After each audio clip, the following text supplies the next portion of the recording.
The roots of the Democratic Party, which had sprung from the ashes of the Democratic-Republican Party in 1830, were deeply and unquestionably racist.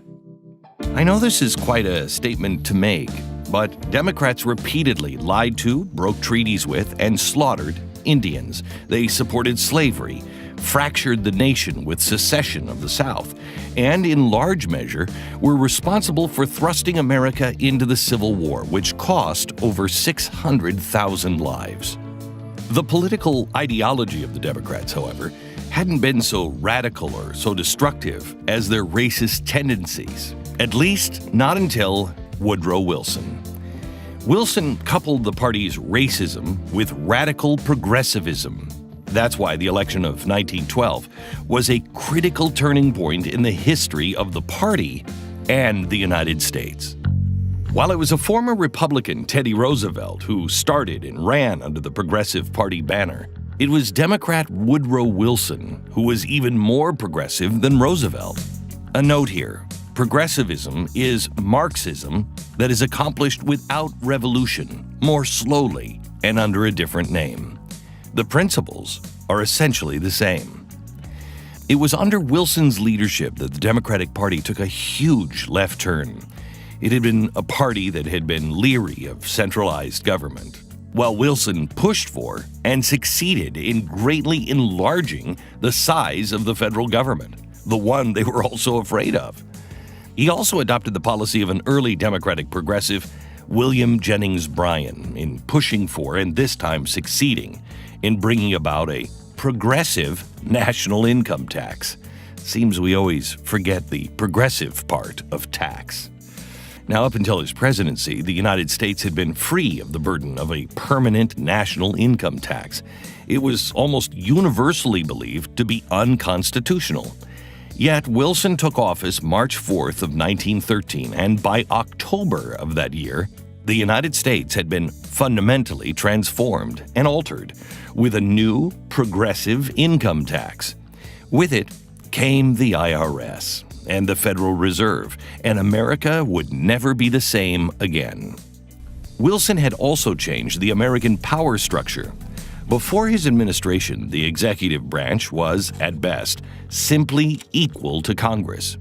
But he made the presidency superior to Congress. Wilson also worked really hard to fundamentally transform the United States. Of America's original founding document, Wilson said, "Some citizens of this country have never got beyond the Declaration of Independence.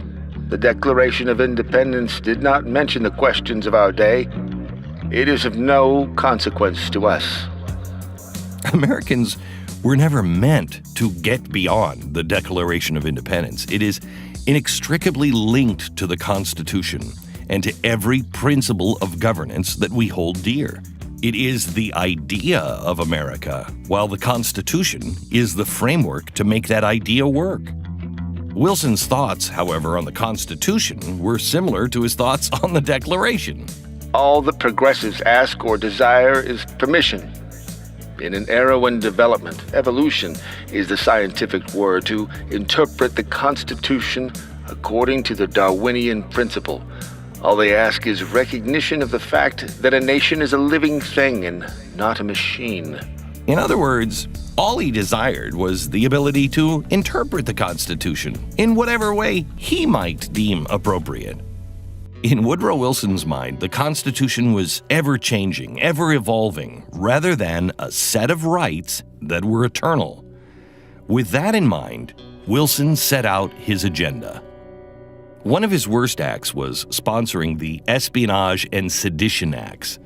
The Sedition Act prohibited criticism of the government, armed forces, or the war effort. This after Wilson had promised and been re-elected for keeping the United States out of World War I.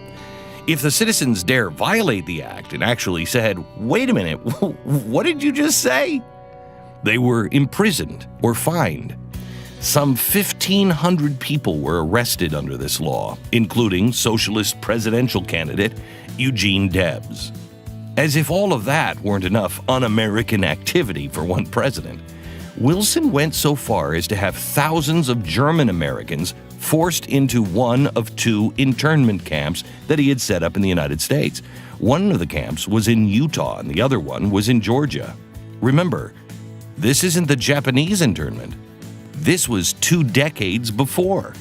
Just a few of the notable German interns were geneticist Richard Goldschmidt, as well as 29 of the very scary and dangerous members of the Boston Symphony Orchestra. The orchestra's musical conductor, Karl Muck, spent more than a year at the camp in Georgia, as did Ernst Kunwald, the musical director of the Cincinnati Symphony Orchestra. What are we afraid of? Oh, are they ninjas with the batons? How, you might be asking, in a nation with a revered constitution such as America, which prohibits all of these actions, can all of this take place?